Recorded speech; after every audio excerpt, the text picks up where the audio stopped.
Okay, we're at the Animal Liberation Conference in Berkeley, and this is the original singer from my Iconoclast, Greg. Greg, when did Iconoclast started?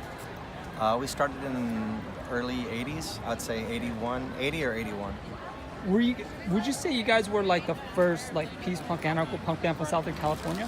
Uh, I don't know. I don't know if we'd say we're the first. We were part of a group of people that had that similar belief. So I don't know. I think it'd be a little bit arrogant or presumptuous to think that we were the first or started something like that. I think it was a collection of people that had a similar mindset and an ethos.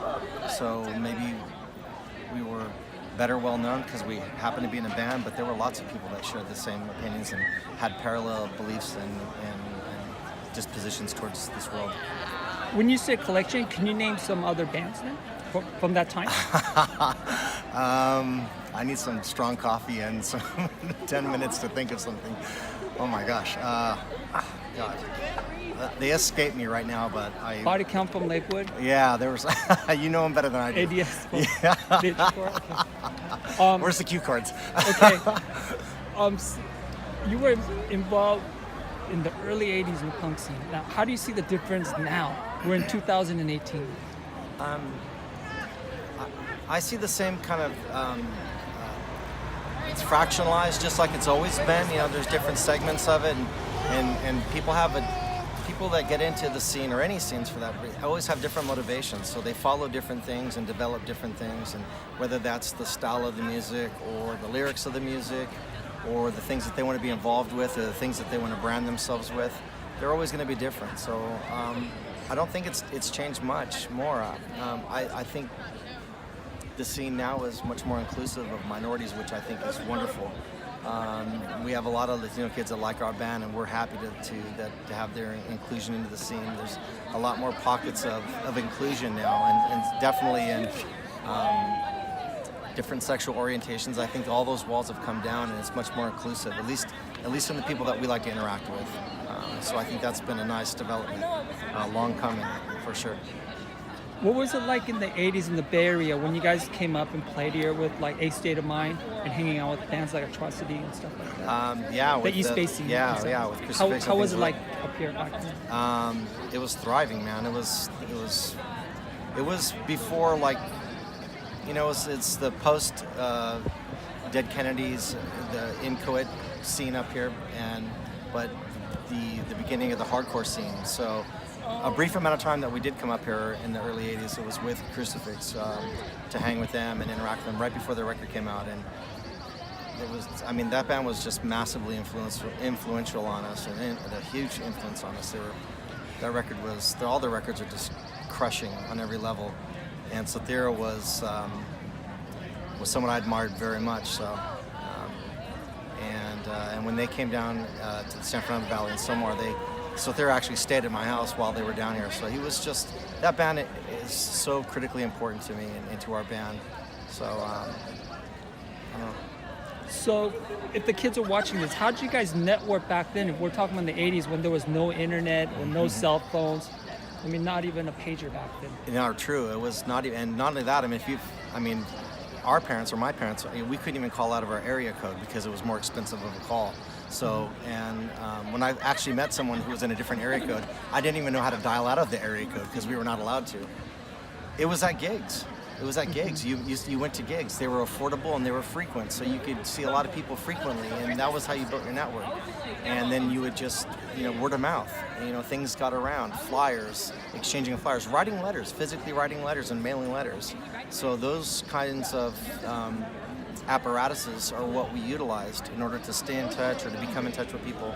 For example, when we were in contact with the Washington, D.C. scene, Minor Threat, Teen Idols, those types of bands, we would just call them with calling cards, and we would get in contact. We got their records and would call the numbers, and we started corresponding with them via letters. Bands in England would do the same, or people from England. So it was really just letter writing campaigns, and that's how you built your network. So tell us about the difference of being a vegetarian and vegan back then and now. vastly different. There were so few options back then, and the flavors and the chemistry of it all hadn't been perfected. It was rudimentary, but there were options, but they were so limited. There was no restaurant options other than like follow your heart. And there just wasn't the breadth of education, the breadth of choices, the different companies embracing it. And now it's a movement that's going to be unstoppable. The magic number I hear on movements is 3.5% of the population, so that's the goal, and vastly different. Tell us about the difference now on the animal rights movement, activism, animal rights, and protest compared to the 80s and now. I think, again, just because of technology and the ability to exchange information, it is now, it's global. Whereas, again, it's word of mouth back then. It was conversations, it was interacting with people and having face-to-face, and now everything is just instantaneously distributed throughout the world. So if you want to lock in and get educated and get informed about things, it's available to you, and the information is free, and it is plentiful. And so for a curious mind or a compassionate mind or an empathetic mind, you can tap into a broad network of people that can help guide your consciousness, your wokeness, and your pursuit of living a more compassionate, kinder life. Tell me about your favorite shows. Punk shows? Yes. That you guys played at. Oh. Well, all the Manic shows have been great. The Crust Talk shows have been great. We played at a lot of great shows. It's just, I don't know. I don't. It's hard for me to put a hierarchy to the shows that I've enjoyed the most. It's just any time that you get a good feeling from the people that are there to watch you. You hope that you do a good job, and there's a nice exchange of energy. People sing the lyrics on occasion, which is always a thrill. And they get excited and they want to grab the mic and put their arm around you, which is an absolute privilege to be a part of. So I think every show we get to play, and we play strong, we play fast, we play with conviction, and we convey the things that matter to us across correctly. I think those are always wonderful shows. Favorite show of all time, though, was Discharge, Florentine Gardens, 1982. The greatest moment of my life, without doubt. No band has ever, in my opinion, been better. They're impossible to describe. Ineffably beautiful, incredibly fast, loud. They look cool. Everything about it was amazing. And so, yeah, my favorite show. Would you say you guys are better known now compared to the old days? Because all the internet and everything? I would say, yeah. I think that's a fair assessment, sure. Yeah.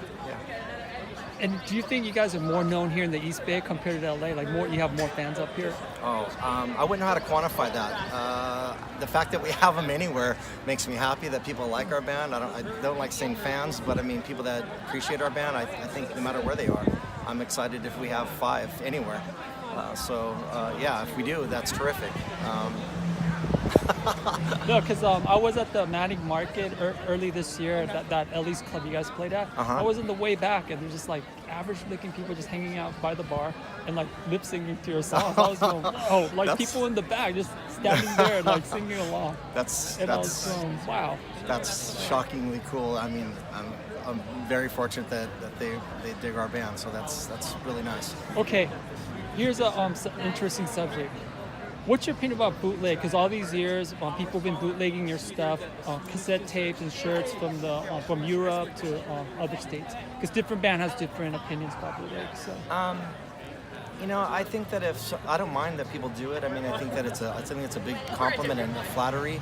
I don't want to see someone making an Iconoclast shirt and then selling it for a price that is unfair and trying to gouge the market. I don't think that's very appropriate or cool. So I don't mind that people do it. I think it's a nice tribute to us. I think it's a nice gesture.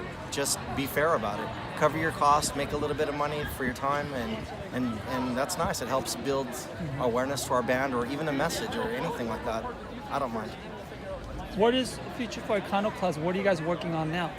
Good question. We're not going to play any more shows until we get the next installment of songs complete, and then we record those. So I would say that we have a level of inactivity that will probably span about 6 months or 7 months. and then we'll go back to active tour or active playing and hopefully some touring coming up. Will this be a 7-inch? At least. Okay. Yeah. Are you guys releasing it yourself, or is it going to be on a different label? We're going to be working in conjunction with Austin. He's been really helpful to us to get stuff recorded and really kind of help. He knows so much about so many things that we're really leaning Austin on from his. Blazing Eye. Yeah, 7th Street Punk. Yes, I talk to him all the time. Dude, he's like the best person ever. So he has a lot of network. He's just such an impressive young man. I mean, he's such a good dude. Just like Christian, I mean, just such impressive people. I marvel at their ability to manage so many different aspects of so many different things. So yeah, we'll be utilizing his expertise and talents. So tell us what you're doing here today at the Animal Rights Conference in Berkeley.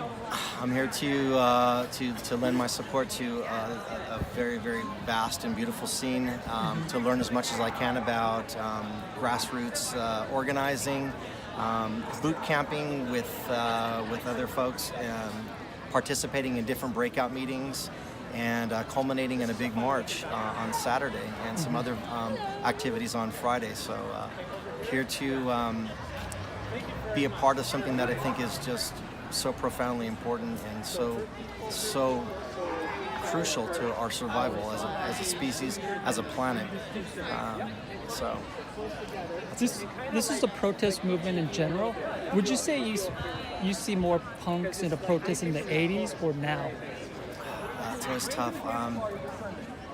I think it's less now, honestly. I think it's less. I think people, I mean, there's so many different various ways to define protesting. I mean, some people it's appearance, some behavior, some the activities that you participate in, some are it's the things that you help fund, if you give funds, if you give money to something. I'm an older guy now, so I'm not. So it's different for me to comment on that. I could be completely wrong. So I think it's less, but I could be way off base, and I could have my head completely in my ass. You are right. Okay, what about the music scene, DIY music scene? Is it more easier now to tour and play, or back then in the 80s? I think I think it's far easier now, simply because of technology, about being able to get your message out there, to get the music out there. It's so easy to exchange and get it distributed. And since I think there's so many more avenues to play in, that there's still, it was hard back then, and it seems to be easier now that our second pass at it. It seems to be a little bit easier, more frequency of gigs for sure. This is like in the anarcho-punk and the peace punk thing. A lot of bands don't last long because all they do is play benefit stuff and rarely get paid. There's no contract, no paperwork and stuff. And is it hard like that still, or is it different? Well, I think that, I mean, it was hard when we were kids because we didn't have jobs, or the jobs we had, we didn't make any money. Not really. I worked at Magic Mountain, and I think Yacht worked at Magic Mountain, and we didn't have any money. So driving, 40 minutes or 40 miles to go play somewhere, and not get paid was tough, even just to cover gas money. So I think it's easier as an adult. Obviously, none of us do this for a living. We do it because we love it, and it's something that we, absolutely and thoroughly enjoy. So it's easier now because again, we're older people, so we have jobs. So we kind of self-finance. Tell us about Peace Farm. Peace Farm.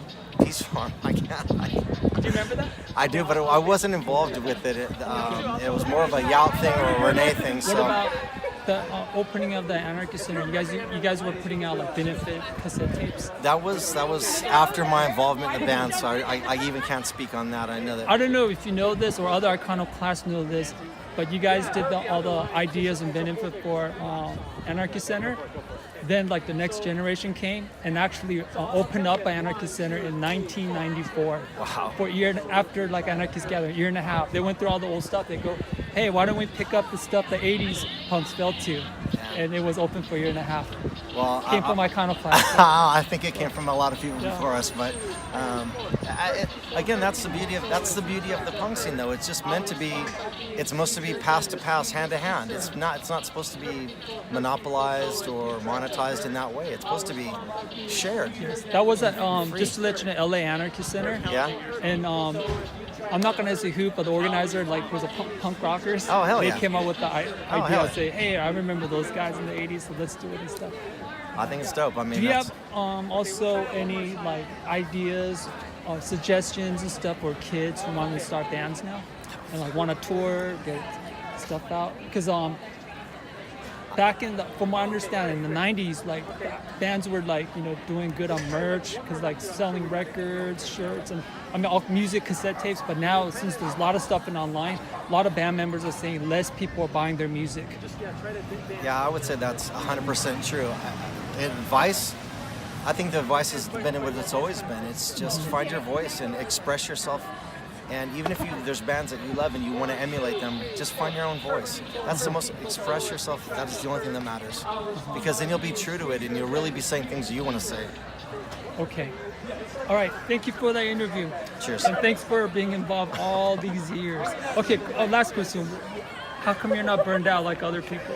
Oh, I think because I took a big break from it and I got involved with other aspects of my life. So I think missing it so much, and now it's you kind of cherish it. So there's energy. It's harder because I'm older, but I think that we play pretty strong, we play pretty fast, and we give a lot of effort. So yeah, it's about love. Cool. Thank you.